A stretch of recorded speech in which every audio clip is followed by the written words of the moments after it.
My jealous stepsister sabotaged my wedding guest list because her boyfriend wouldn't propose, but he exposed her at the altar with a shocking truth. I'm male, 28.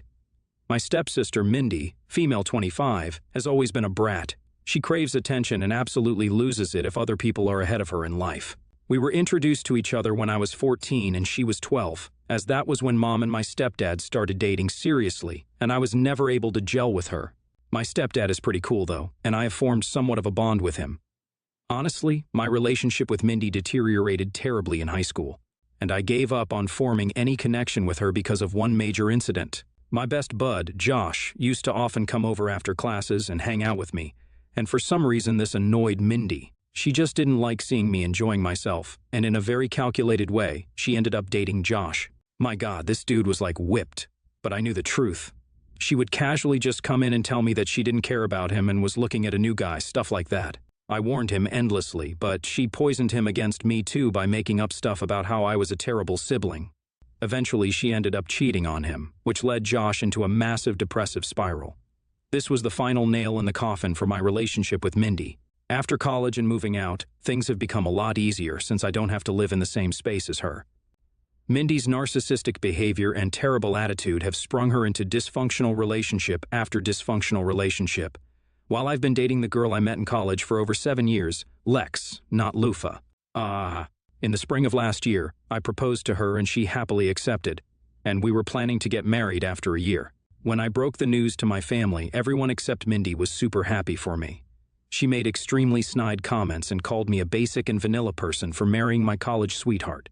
She was also annoyed that she had been dating this guy, Gideon, for a little over a year, and it was the longest relationship she had been in and was expecting him to propose. The poor guy never really knew what to say from what I could make out. Like at a dinner after my engagement, she asked to see my ring and then literally glared at him and demanded, "So when am I getting one?" He just said, "We'll see, babe," awkwardly. I mean, I understand why he's hesitant to get married just after a year. Gideon is the son of a very influential media mogul and has quite a lot of money. Due to this, he wants to sign a prenup before getting married, but apparently Mindy is dead set against the idea. She considers a prenup to be a bad sign for a marriage, as it implied a lack of trust. Complete BS, if you ask me. Hell, I make a bit less than Lex, and I was the one who suggested we have a prenup. Mindy's situation is a little different, though, as she barely works. She has some kind of Instagram affiliate marketing gig going on, but her lavish lifestyle is mostly funded by Gideon. When Lex and I had decided on dates, venues, flower arrangements, and what have you, the last biggest item was left, the guest list. Honestly, this was quite a challenge for both of us to sort out as we had limited space and what seemed like unlimited family. I had made an Excel sheet on my laptop with a list of my family and Lex's family, and both of us were kind of jostling to see how many people we could fit. Since my close family was a bit larger than hers, I thought I deserved a little extra space, but she wanted it to be split 50-50. I understand that I was kind of in a hole for demanding more space, no need for a post, so I apologize, and we found equal space. Now, Mindy's work as an affiliate marketer was at a gift card and invite company, so I asked her if she could help me out with some nice invites for the guests. I sent her the final Excel sheet of all the guests and their addresses, and she obliged. I was surprised and hoped I could get this favor out of her and things would go well. However, a few days before our wedding, when guests started coming to the hotel we had booked, something was off. The number of people from my side of the family was much larger than the people on Lex's side. Like, it was not as if her parents were missing, but people who should have been on the list were a no-show. She was livid and was convinced I had done this on purpose. I genuinely had no idea how this had happened, but things were about to blow up. To keep things civil, we didn't fight. But on the morning of the wedding, Lex burst into tears and said she didn't feel ready to marry me. I was distraught and I didn't know what to do. Instead of a wedding taking place at the aisle, I got up there and publicly apologized to Lex's side of the family to try and make things right. I could see Lex peeking out from behind the door and walking towards me to make up. I mean, it took guts to beg and seek forgiveness from her family that was there. However, what saved my ass at that moment was Gideon standing up. He said that I wasn't to blame and began a long explanation that was wild. He said that he had often heard Mindy complain about my wedding and berate him for not giving her her wedding. And she said that she would get back at me somehow when she got access to my guest list. Gideon saw her making changes to the guest list, but she lied and told him that I had given her permission. But then she added our family members and sent invites to their addresses. Gideon then drops another bombshell. "Mindy, I knew you could be a little grating at times, but I was willing to work past it at first, but I stopped trying fast. I know you've been cheating on me and, well, I gotta tell you, knowing that you lied today makes the next words out of my mouth much easier to say. I'd found someone else too. I just kept you as my side piece. Everyone in that room audibly gasped, legs from the door, haha, and Mindy burst into tears, attempting to hit Gideon. She had to then be forcibly removed from the venue, and Gideon gave me an awkward "sorry for ruining your day" shrug and left. I didn't know what to feel about this. This dude had vindicated me, but also might have dropped that he cheated on my stepsis in the same breath. To be fair, she had to, like I said, dysfunctional. Naturally, no matter what, the wedding wasn't going to happen that day. We apologized to everyone and came back home. Lex apologized for not trusting me, and I guess we'll have to get married later. Gideon and Mindy broke up, of course, and she's a mess right now. However, I've made it clear to everyone that when I do eventually get married to Lex, Mindy isn't invited. And some people in the family are raising a stink about it. They feel like it was an act of immaturity on her part, and I need to be the bigger man and let her come, especially since she's in a terrible place right now. Update 1. A month had passed since our almost wedding, and somehow the fight Lex and I had about the wedding guest list has been leaked. Both our families know about it now, but the response has been surprisingly positive. People are chipping in to help us book a larger venue for our wedding so that we can invite as many people as we want, like cousins and owners. Everyone is giving what they can, and that's really sweet. This may end up being the world's first crowdfunding wedding, LOL. An update on Mindy. She tried to justify her cheating as a mistake and claimed that she did love Gideon, and that's why she wanted to get married to him so badly. She then tried to attack me by saying that I was rubbing my wedding in her face. She said that it caused her a lot of stress and forced her to act out, and I needed to apologize to her also. She's trying to get herself re-invited to the wedding and says that she won't be involved in any of the planning to keep my mind at ease, but I'm just worried she'll do something like show up in a white dress. Thankfully, both Mom and my stepdad shut her down quickly and said that if anything, she should apologize to me. Of course, she hasn't done that yet.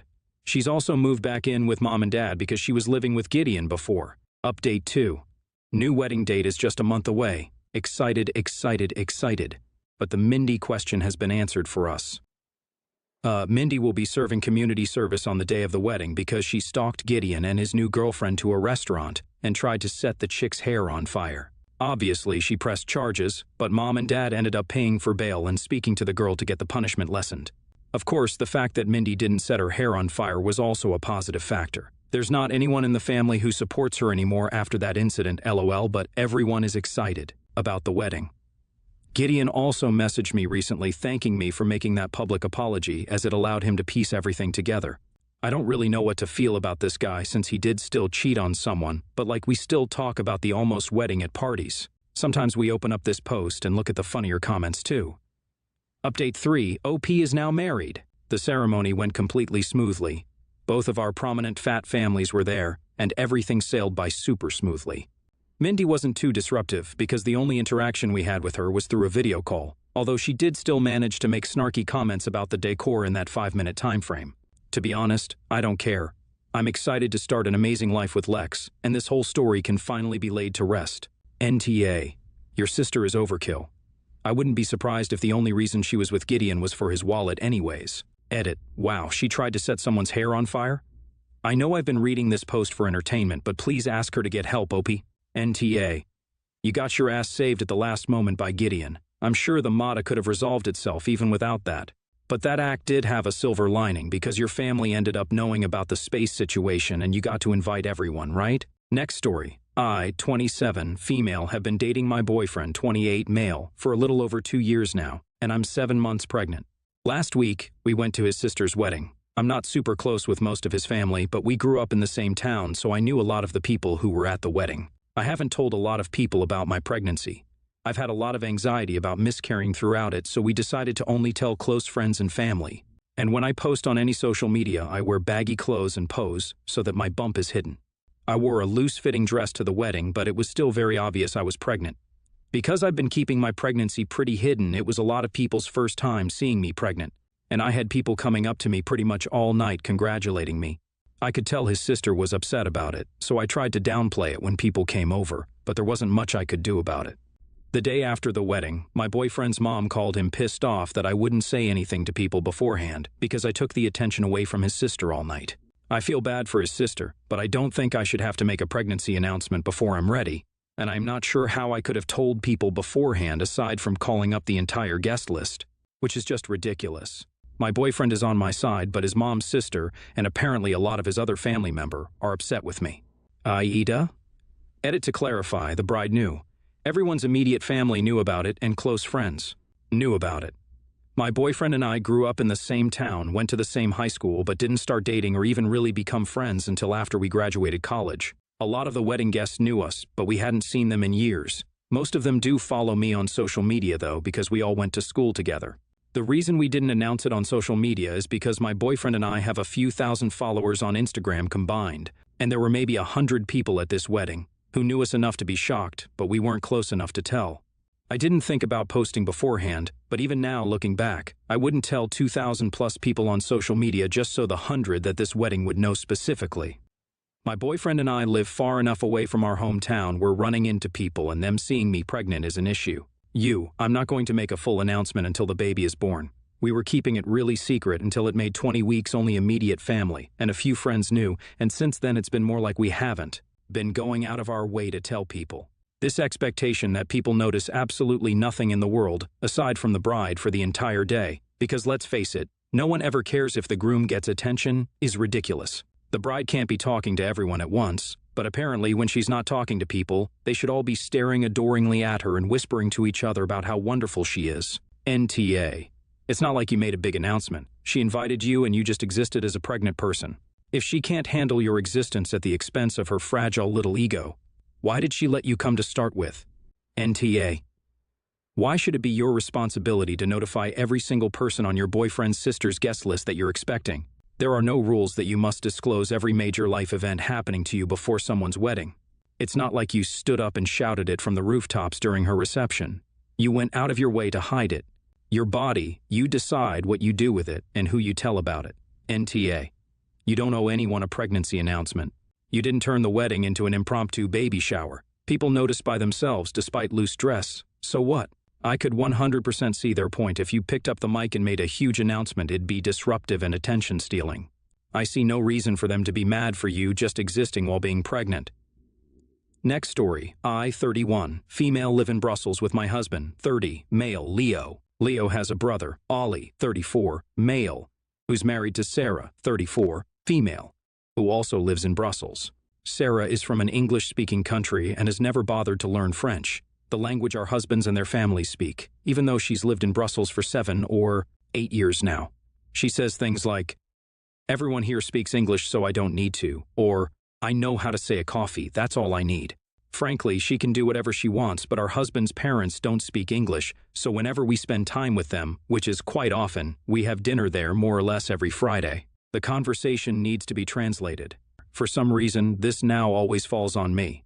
I'm also from an Anglophone country, but my dad is French. I didn't mind at first, but she's lived here 8 years. She's married to a Belgian man, and she's never bothered to learn so that she can speak to his parents directly. I find it annoying that it always falls on me if her husband isn't there because the rest of the siblings, they have another brother and another sister.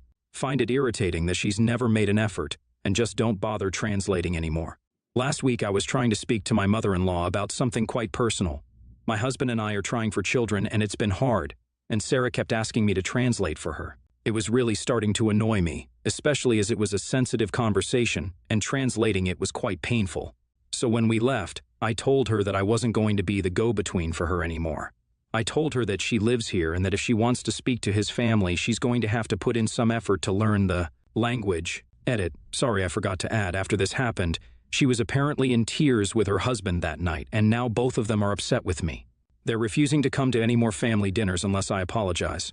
AITA, NTA, but I feel like you have to effortlessly try to not pick anything up in 7 years. I had this employee once who didn't speak a word of English. He spoke Serbian, I think, or whatever that language is called. No one in the workplace spoke a word of his language either. How he got hired isn't really relevant here. Within a month, we learned to communicate efficiently without knowing each other's language. And within 6 months, we could have small, simple conversations.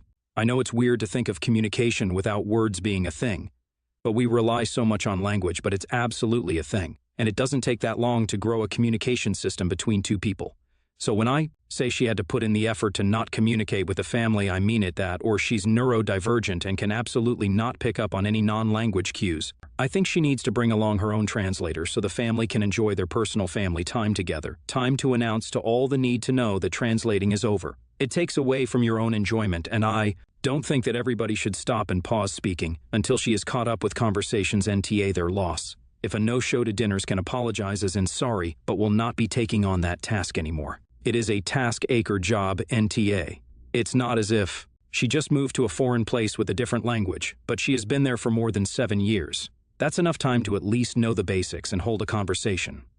I understand how frustrating it is to translate everything to someone who does not know the language even though they've been living in that place for years.